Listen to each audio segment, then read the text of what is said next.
Hello viewers, welcome to Raihan Tanzim. আশা করি সকলে বেশ ভালোই আছেন। আজকে আমরা এক্সেলে খুবই দরকারি এবং বাস্তবধর্মী একটা জিনিস নিয়ে কথা বলবো, সেটা হচ্ছে ডিসকাউন্ট ক্যালকুলেট করা এবং ডিসকাউন্টেড প্রাইস বের করা। দেখেন, যদি এমন হয় যে আপনার প্রাইস এইটা দেওয়া আছে এবং ডিসকাউন্টেড প্রাইস এইটা দেওয়া, মানে এই প্রাইসের ডিসকাউন্টেড প্রাইস এইটা, তাহলে কত পার্সেন্ট ডিসকাউন্ট এইটা আপনি কিভাবে বের করবেন। একইভাবে আপনার এইটা হচ্ছে প্রাইস, আপনাকে বললো যে 4% ডিসকাউন্টে তুমি বিক্রি করবা, তো সেইটা আপনি এক্সেলে ক্যালকুলেট করে কিভাবে কত দামে বিক্রি করবেন সেটা আপনি বের করবেন।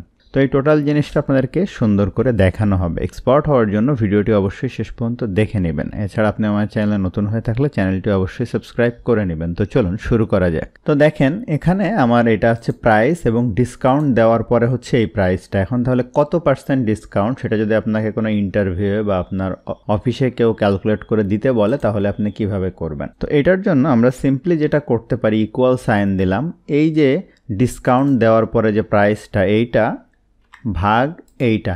তো দেখেন, এটা দেওয়ার পরে এখানে 0.96 মানে আসলো 96%, অর্থাৎ এই ভ্যালুটা এইটার 96%। কিন্তু আমরা চাই যে কত পার্সেন্ট ডিসকাউন্ট দেওয়া হয়েছে। তাহলে আমরা সিম্পলি যেটা করব, এটাকে 1 থেকে বিয়োগ করব। 1 মাইনাস করে এই যে ব্র্যাকেট স্টার্ট এবং এই ভ্যালুটা ব্র্যাকেট ক্লোজ। তাহলে দেখেন আমাদের 0.04% আসলে ডিসকাউন্ট, কিন্তু এটাকে আমি এখন পার্সেন্টেজে আনবো। এটার উপরে ক্লিক করে এই যে এখান থেকে আমি যদি এই যে পার্সেন্টেজ ক্যালকুলেট করি, তাহলে দেখেন এই যে 4% ডিসকাউন্টে এই প্রোডাক্টটা আসলে বিক্রি করা হচ্ছে।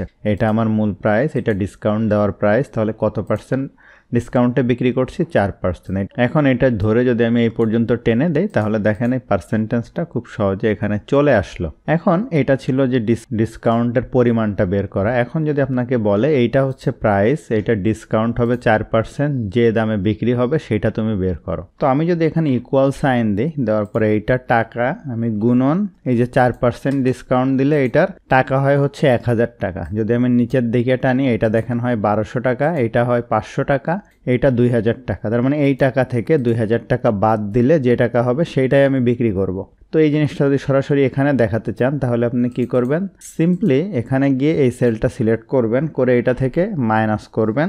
এখন এই দুইটা ব্র্যাকেটের মধ্যে দেখিয়ে দিবেন, অর্থাৎ এই সেল মাইনাস ডিসকাউন্ট। তাহলে দেখেন এই যে 24,000 আমি এখানে টেনে দিলাম, এটা এই যে 3800, এটা 2500, এটা 28,000 টাকা। মানে এই পরিমাণ ডিসকাউন্ট দেওয়ার পরে যে টাকায় আপনি বিক্রি করবেন। তাহলে আশা করি বুঝতে পারছেন যে যে কোনো ভ্যালু দেওয়া থাকলে এক্সেলে আপনি এই ফর্মুলা অ্যাপ্লাই করে কিভাবে এই ডিসকাউন্টের পরিমাণ বের করবেন। তো আশা করছি ভিডিওটা আপনার জন্য হেল্পফুল ছিল। ভিডিওটি ভালো লাগলে অবশ্যই লাইক করবেন, কেমন লাগলো কমেন্ট করবেন, আপনার বন্ধুদের সাথে শেয়ার করতে ভুলবেন না।